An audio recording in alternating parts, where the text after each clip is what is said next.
Kota Malang adalah salah satu kota di Jawa Timur yang memiliki wilayah yang luas.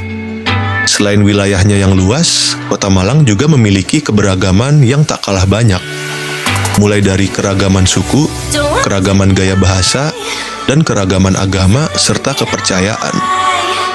Meskipun dikelilingi oleh banyak keberagaman itu, warga Kota Malang tetap saling menghargai dan toleransi di segala bidang keragaman tersebut.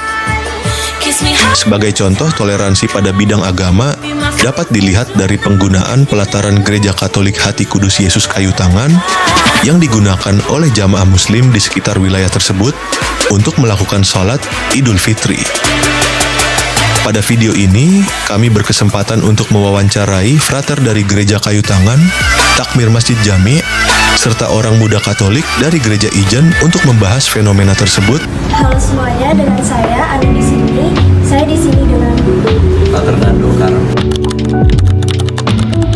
Ada dua alasan utama. Yang pertama alasan praktis. Ya, praktis Gereja Kayu Tangan ini kan terletak di tengah kota dan berdekatan dengan Masjid Jami. Masjid Jami itu ketika setiap kali sholat Idul Fitri itu kan pasti banyak sekali yang datang. Mungkin satu kota mungkin ada yang datang ke situ untuk sholat. Nah, yang menjadi pengalaman adalah mereka sudah penuh ke alun-alun, bahkan sampai keluar, sampai ke jalan Kayu Tangan sini. Maka dari itu gereja juga tidak bisa berdiam diri. Kami juga membantu menyediakan tempat supaya tidak terlalu jauh juga dengan Masjid Jami, tapi juga di sisi lain supaya memberikan tempat yang nyaman untuk sholat daripada berjalan mending di pelatanannya. Lalu yang kedua adalah kenapa kami membuka halaman untuk sholat Id, itu adalah tugas kami sebagai orang Katolik. Dalam Konsili Vatikan kedua tahun 1965, kami sempat berdiskusi dan salah satu keputusannya adalah kami sebagai orang Katolik harus membuka diri selebar-lebarnya, membuka pintu selebar-lebarnya terhadap kerukunan antar umat beragama. Maka itu kami juga melakukan banyak hal, dan di Kayu Tangan ini salah satu hal yang paling nyata yang bisa kami lakukan adalah ketika sholat Id, kami buka pelataran kami untuk digunakan sebagai tempat jemaah untuk sholat. Gereja Kayu Tangan sudah menyediakan halamannya untuk sholat sejak tahun 1993 kurang lebih. Jadi ya sudah turun-temurun. Jadi sudah lama sekali kami menyediakan tempat ini untuk para jemaah agar bisa melaksanakan sholat Id dengan nyaman di pelataran gereja. Bahkan sudah menjadi kebiasaan tahunan, pasti ada wartawan yang datang ke sini untuk melihat, karena pasti pemandangan di sini berbeda, karena ada umat muslim yang datang untuk sholat di depan gereja. Itu kan pasti suatu pemandangan yang tidak biasa. Ya, beberapa kali Gereja Kayu Tangan memiliki program-program kerjasama antar umat beragama. Nanti sebentar lagi, tahun depan nanti akan ada pentas seni antar umat beragama. Jadi kami mengundang dari perwakilan yang Muslim, Hindu, dari yang Protestan, Buddha dan sebagainya untuk berpentas di sini. Itu yang tahun depan. Yang dulu pernah ada juga ketika perayaan Sumpah Pemuda, Gereja Kayu Tangan menjadi tempat untuk penampilan juga. Waktu itu ada semacam videografinya, video mappingnya begitu. Itu menunjukkan toleransi antar umat beragama. Saya akan wawancara dengan pihak Masjid Jami dengan Bapak Zainal Fanani. Ya, alhamdulillah di setiap hari-hari besar kita selalu berkoordinasi dengan gereja yang GPIB maupun yang di Kayu Tangan, khususnya di hari raya Idul Fitri dan di hari raya Idul Adha.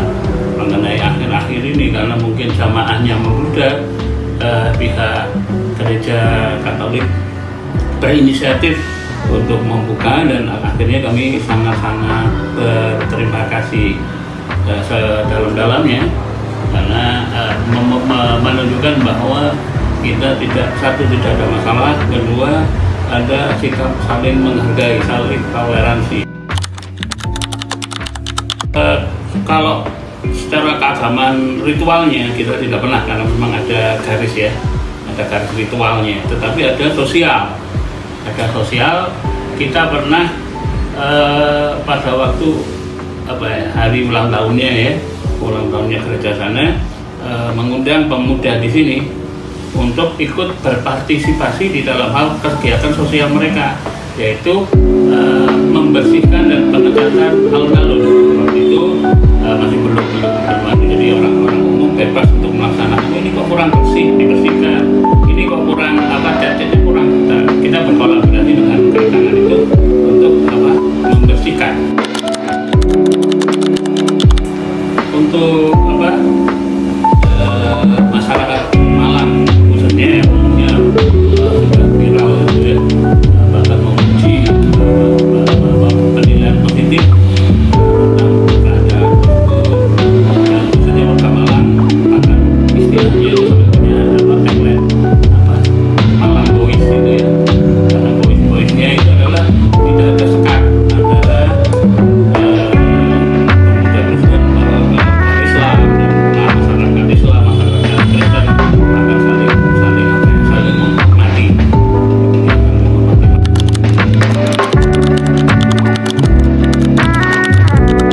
bahwasanya kita adalah masyarakat Indonesia yang meskipun majemuk, berbeda, terdiri dari beberapa agama yang berbeda, tapi tetap menjunjung tinggi persatuan. Kalau dilihat dari sudut pandang gereja Katolik, menurut saya pribadi, ini menunjukkan bahwasanya gereja ini terbuka dan peduli dengan sesama, seperti yang digambarkan oleh Konsili Vatikan kedua dalam Gaudium et Spes, dokumen gereja yang menyatakan bahwasanya gereja di dunia masa kini itu harus ikut suka dan duka di tengah-tengah masyarakat. Lalu juga di dalam dokumen Prosta Estate bahwasanya agama itu ataupun kasih tidak terbatas hanya dari segi agama, melainkan tidak ada batasan untuk mengasihi siapapun itu. Sehingga saya melihat bahwasanya ketika adanya umat muslim yang merayakan Idul Fitri di depan gereja, ini menjadi salah satu fenomena positif dan menunjukkan bahwasanya semua umat itu tidak peduli dengan perbedaan. Teman-teman ketahui bahwasanya Kota Malang kan kita sangat penuh dengan keberagaman budaya, sosial dan segala macam, dan salah satunya adalah dari umat beragama.